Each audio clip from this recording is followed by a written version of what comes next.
मैं प्रभु का धन्यवाद देता हूँ इस सुबह के समय के लिए। प्रभु के चरणों में आने का प्रभु ने मौका दिया। आइए आज के वचन मनन के लिए लूका रचित सुसमाचार दूसरा अध्याय उसका 10 और 11वां वचन हम पढ़ेंगे। तब स्वर्गदूत ने उनसे कहा, मत डरो, क्योंकि देखो मैं तुम्हें बड़े आनंद का सुसमाचार सुनाता हूँ, जो सब लोगों के लिए होगा, कि आज दाऊद के नगर में तुम्हारे लिए एक उद्धारकर्ता जन्मा है, और यही मसीह प्रभु है। मैं उर्दू में पढ़ूंगा। लूका रचित सुसमाचार, लूका की इंजील दूसरा बाब उसका 10 और 11 वचन। मगर फरिश्ते ने उनसे कहा, डरो मत, क्योंकि देखो मैं तुम्हें बड़ी खुशी का बशारत देता हूं, जो सारी उम्मत के वास्ते होगी, कि आज दाऊद के शहर में तुम्हारे लिए एक मुंजी पैदा हुआ है, यानी मसीह खुदावंद। यहां पर हमने जैसे पढ़ा,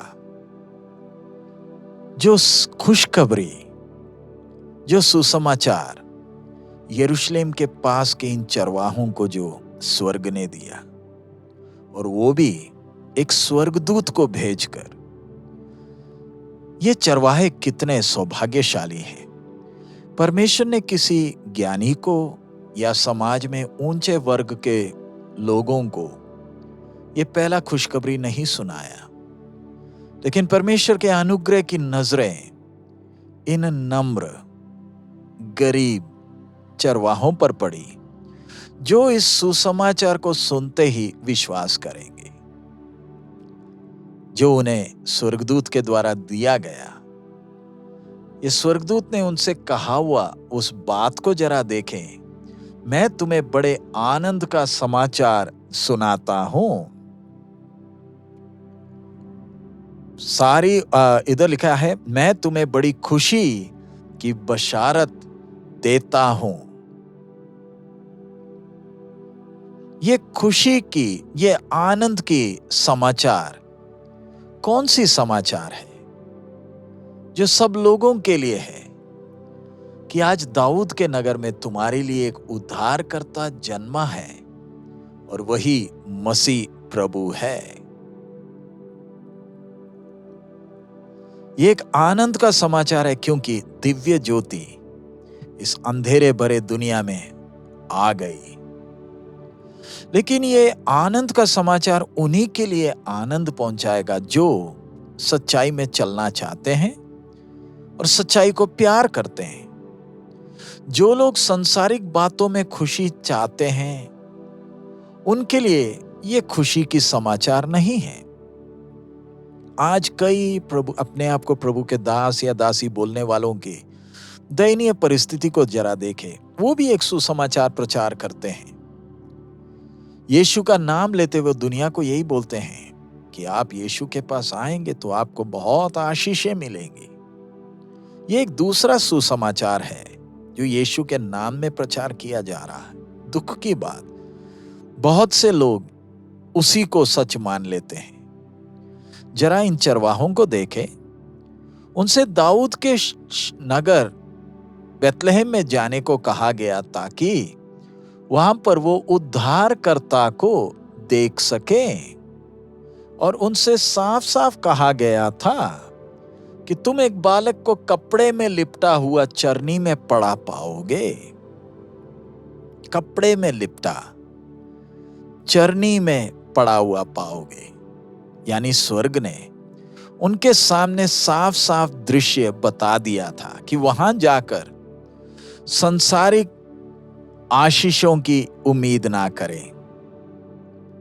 इस उद्धारकर्ता से संसार के हिसाब के धन दौलत की उम्मीद ना करें।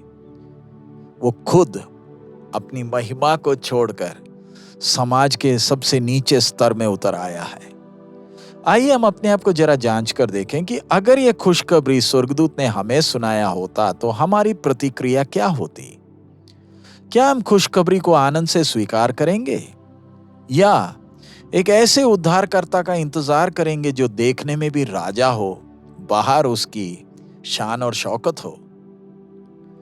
ये चरवाहे दिल के सच्चे थे। उन्होंने इस समाचार को स्वीकार किया और बेथलेहम में अपने उद्धारकर्ता को देखने चल पड़े। उन्होंने कोई तारा नहीं देखा वहां, उन्होंने कोई बाहर कोई महिमा नहीं देखी। वहां जाकर उन्होंने एक बच्चे को चरनी में कपड़े में लिपटा हुआ ही देखा। दुनिया का अगर ज्ञान इस्तेमाल किया जाए तो इस बच्चे को उद्धारकर्ता कैसे माने? क्या ये बच्चे का जन्म संसार के लिए आनंद का बात है? लेकिन यही तो है सच्चा सुसमाचार। ज्ञानियों के लिए, इस संसार के ज्ञानियों के लिए मूर्खता है, लेकिन जो विश्वास करते हैं उनके लिए अनंत काल के सजा से बचने का यह संदेश है।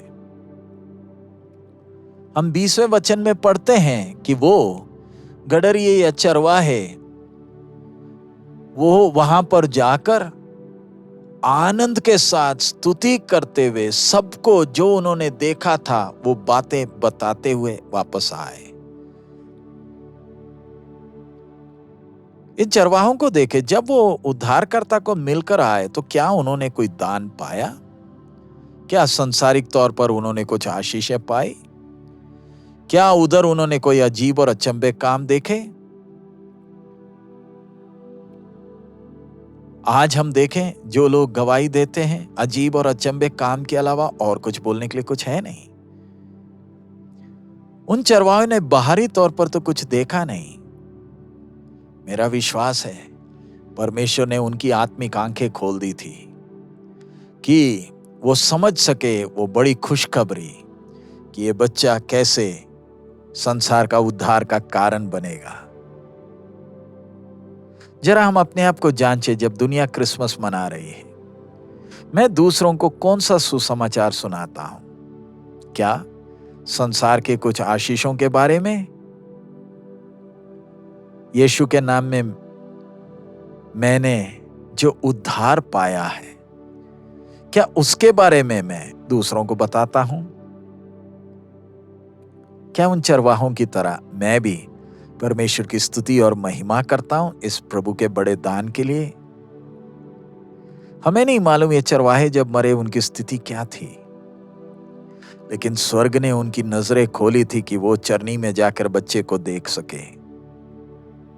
क्या हम भी आज प्रार्थना करेंगे कि स्वर्ग हमारी आंखों को खोलें ताकि हम भी उस चरनी में कपड़े में लिपटे हुए बच्चे में परमेश्वर की महिमा को देख सकें? आइए हम प्रार्थना करें। हमारे अनुग्रहकारी पिता, हम आपका धन्यवाद देते हैं प्रभु, उन चरवाहों के द्वारा आप हमसे बात कर रहे हैं। कितने सौभाग्यशाली, स्वर्गदूत को भेजकर आपने उन तक संदेश पहुंचाया। प्रभु, हमें भी आपने ये संदेश पहुंचाया। चरवाहे उधर जाकर संसारिक तौर पर कुछ आशीष तो नहीं पा सके, लेकिन प्रभु आपको उन्होंने देखा और आकर बड़ी जय जयकार के साथ दूसरों को भी संदेश दिया। प्रभु, इस क्रिसमस के समय में हम लोग भी प्रभु दूसरों को जो संदेश हमें मिला है, आनंद के साथ इस संदेश दूसरों से बांटने के लिए आप हमें सहायता करें। प्रभु, आपका आगमन नजदीक है, हमें एक बड़ी जिम्मेवारी है। इस खुशखबरी को अपने में सीमित रखने के लिए नहीं, दूसरों तक पहुंचाने के लिए हमें मदद करें। यीशु मसीह के मधुर नाम से मांगते हैं, आमीन। हमारा प्रभु अति शीघ्र आ रहा है। हमें एक बड़ा कर्तव्य है, जब दुनिया क्रिसमस की तैयारी कर रही है, हम हर एक ने इन दिनों में इस सच्चा सुसमाचार दूसरों के सामने बताना है, ताकि जो सत्य का भूखा है वो इस सत्य को जान सके। हमारा प्रभु अति शीघ्र आ रहा है, दोबारा चरनी में लेटने के लिए नहीं, बादलों में अपने प्रभु को महिमा में देखेंगे। दिल ना छोड़ें, दिलेरी से आगे बढ़ें। प्रभु हम सबको आशीष दे। मारानाथा।